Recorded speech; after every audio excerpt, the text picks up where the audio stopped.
This episode is brought to you by Shopify.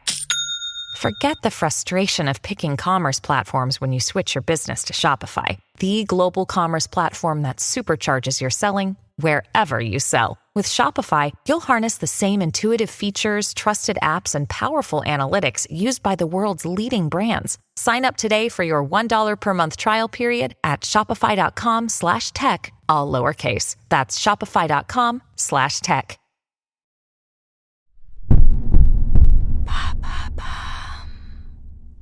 Comment recycler nos appareils électroniques ? Merci d'avoir posé la question.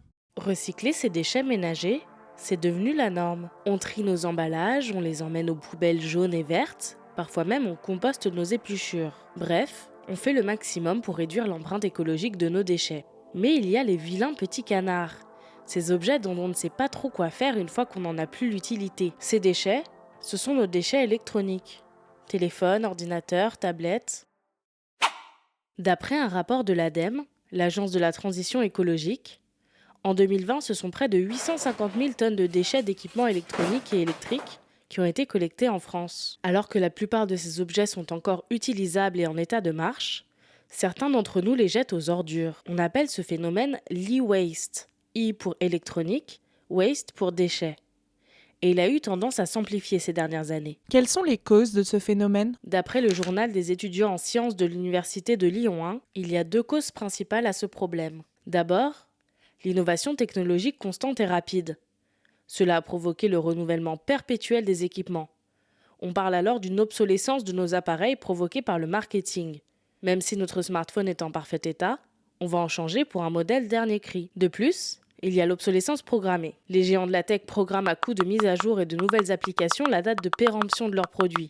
Par exemple, en empêchant certains modèles plus anciens d'accéder aux mises à jour, on se retrouve très vite avec un smartphone incapable de faire tourner des applications, le rendant inutilisable. Enfin, inutilisable, pas vraiment. Le téléphone peut toujours remplir ses fonctions principales.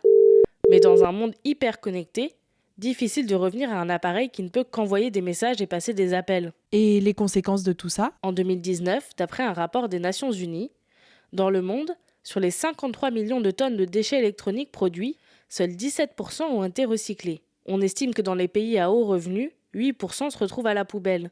Ils contiennent en plus des substances toxiques pour l'homme et la nature, comme le mercure, le plomb ou encore des polychlorobiphényles. Que faire de mes déchets électroniques alors ? D'abord, vous pouvez privilégier le reconditionné au lieu du neuf. Cela réduit considérablement l'empreinte carbone et les déchets. Dans l'autre sens, si vous ne voulez plus de votre appareil, revendez-le à des spécialistes du reconditionné pour lui offrir une seconde vie. Également, de nombreux fabricants offrent désormais la possibilité, comme pour les voitures, de reprendre votre ancien appareil au moment d'en acheter un nouveau. Si l'appareil n'est pas en état d'être repris, ne le jetez surtout pas à la poubelle et renseignez-vous auprès de votre commune. Elle saura vous dire quoi faire et vous dirigera vers un point de collecte où vos objets pourront être recyclés. Voilà comment recycler nos appareils électroniques. Maintenant, vous savez. Un épisode écrit et réalisé par Maëlle Diallo. Ce podcast est disponible sur toutes les plateformes audio. Et si cet épisode vous a plu, n'hésitez pas à laisser des commentaires ou des étoiles sur vos applis de podcast préférés.